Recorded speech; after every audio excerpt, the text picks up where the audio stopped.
महेंद्र सिंह धोनी ये सिर्फ एक नाम नहीं है ना? ये नाम है 1 अरब उम्मीदों का।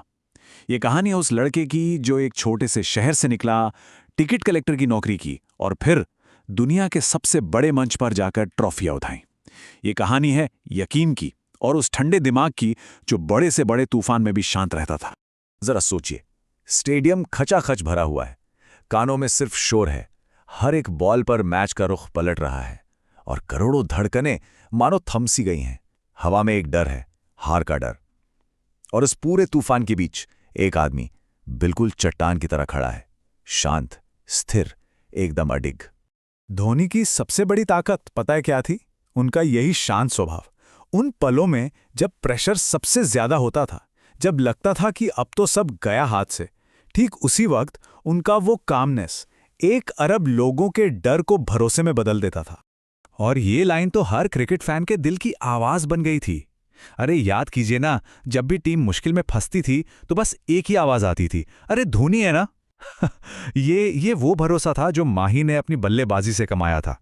लेकिन इस शिखर तक पहुंचने का सफर शुरू कहां से हुआ?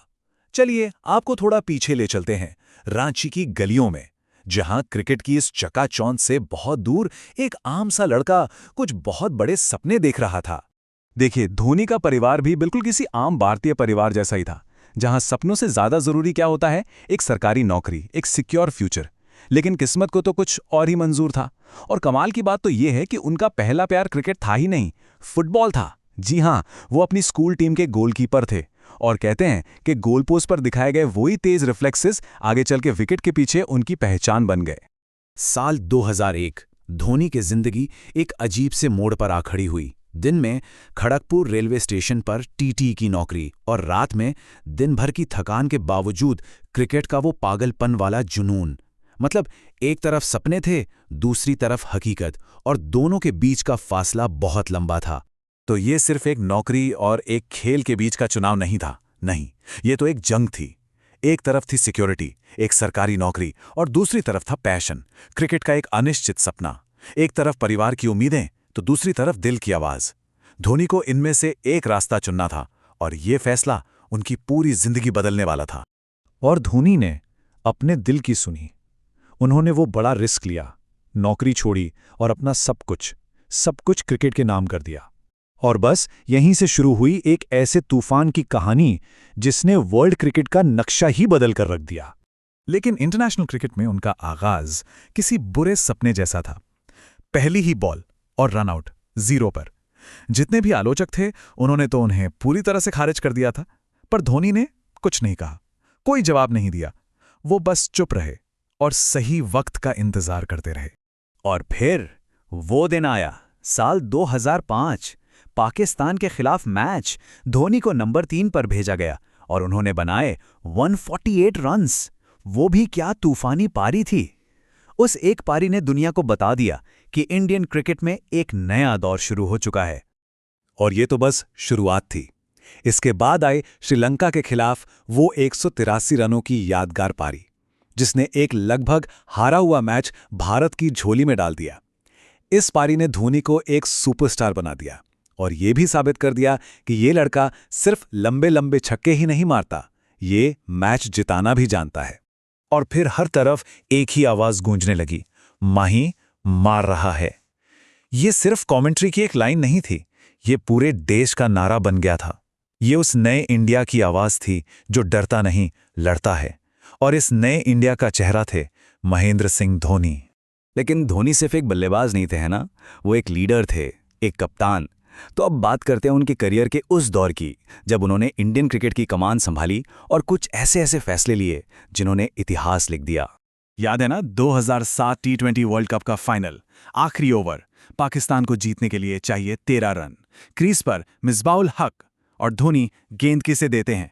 एक बिल्कुल नए गेंदबाज, जोगिंदर शर्मा को। हर कोई हैरान, ये क्या कर दिया? लेकिन धोनी बिल्कुल शांत। उन्होंने जोगिंदर से बस इतना कहा, टेंशन मत ले, बस बॉल डाल, जो होगा मैं देख लूंगा। और फिर जो हुआ वो इतिहास है। उस एक फैसले ने भारत को वर्ल्ड चैंपियन बना दिया। अब चलते हैं 2011 वर्ल्ड कप फाइनल में। वानखेड़े स्टेडियम। 28 साल का लंबा इंतजार अब बस खत्म होने वाला था। और ठीक ऐसे मौके पर धोनी ने एक और फैसला लिया जिसने सबको चौंका दिया। वो उस टूर्नामेंट के हीरो जबरदस्त फॉर्म में चल रहे युवराज सिंह से पहले खुद बैटिंग करने आ गए। सवाल ये था कि क्यों? और फिर आई वो आवाज जो आज भी हम सबके कानों में गूंजती है, Dhoni finishes of in style. वो सिर्फ एक छक्का नहीं था, वो 28 साल का इंतजार था, वो सचिन तेंदुलकर का सपना था, वो 1 अरब लोगों की उम्मीद थी, और उस एक छक्के ने सब कुछ सच कर दिखाया। देखिए, जीत और हार तो खेल का हिस्सा है, आते जाते रहते हैं, लेकिन कुछ खिलाड़ी ऐसे होते हैं जो खेल से भी बड़े हो जाते हैं। धोनी उन्हीं में से एक थे। तो चलिए अब बात करते हैं उनकी उस विरासत की जो इन जीती हुई ट्रॉफियों से भी कहीं ज्यादा बड़ी है। T20 world cup, ODI world cup, champions trophy, मतलब आईसीसी की तीनों बड़ी ट्रॉफियां जीतने वाले दुनिया के अकेले कप्तान। और सिर्फ इतना ही नहीं, भारत को टेस्ट में नंबर 1 रैंकिंग तक पहुंचाने वाले कप्तान। ये आंकड़े चिल्ला चिल्ला कर बताते हैं कि धोनी सिर्फ एक अच्छे कप्तान नहीं थे, वो क्रिकेट इतिहास के महानतम लीडर्स में से एक थे। लेकिन उनके वर्ल्ड कप सफर का अंत बहुत दिल तोड़ने वाला था। 2019 सेमीफाइनल, गप्टिल का वो डायरेक्ट थ्रो, और धोनी बस 1 इंच से चूक गए। वो सिर्फ एक रनआउट नहीं था, वो एक युग का अंत था। उस दिन पूरा भारत रोया था। और फिर आया 15 अगस्त 2020 का दिन, जब पूरा देश आज़ादी का जश्न मना रहा था। तब धोनी ने बेहद खामोशी से इंटरनेशनल क्रिकेट को अलविदा कह दिया। कोई प्रेस कॉन्फ्रेंस नहीं, कोई फेयरवेल मैच नहीं, बस एक इंस्टाग्राम पोस्ट। जिस तरह वो मैदान पर शांत रहते थे, ठीक उसी तरह उन्होंने मैदान को अलविदा भी कहा। लेकिन इंटरनेशनल क्रिकेट से रिटायरमेंट के बाद भी धोनी का जादू कम नहीं हुआ। चेन्नई सुपर किंग्स के लिए वो सिर्फ एक कप्तान नहीं है, वो थाला हैं। थाला मतलब लीडर, बड़ा भाई। और ये रिश्ता, ये उन्होंने अपने खेल से, अपनी लीडरशिप से कमाया है। देखिए, रिकॉर्ड तो बनते ही हैं टूटने के लिए। ट्रॉफियां शायद कोई और भी जीत लेगा, लेकिन सवाल यह है कि क्या कभी कोई और आएगा जो 1 अरब लोगों को भरोसे का वो एहसास दिला पाएगा। वो एहसास कि चाहे जो हो जाए, अगर वो क्रीज पर है तो उम्मीद जिंदा है। शायद यही धोनी की असली विरासत है, और यही सवाल है जो हम पीछे छोड़े जा रहे हैं।